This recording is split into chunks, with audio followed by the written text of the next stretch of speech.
Today we're having a look at John chapter 3 verse 12. Jesus said, "If I told you earthly things and you do not believe, how will you believe if I tell you heavenly things?" Imagine that, right? Essentially what Jesus is saying here is, I tell you stuff that is really easy to understand because you see it in everyday life, and yet you still don't believe. How much more do you think you're going to struggle if I start telling you stuff that isn't of earth?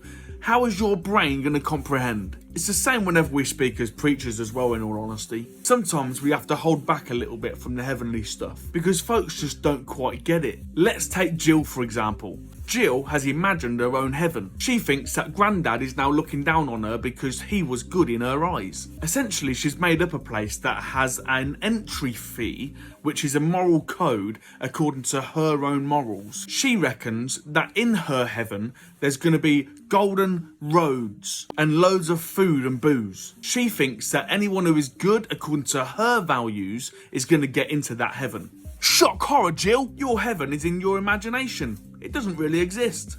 Your heaven, Jill, is no more real than my mate Jimmy, who I imagined up when I was about 12 years old, because I had no friends. Jimmy's always been there for me. No one else can see him, no.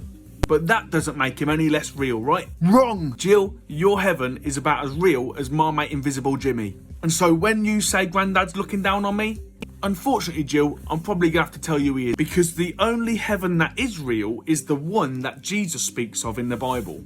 And he has specific criteria for getting in.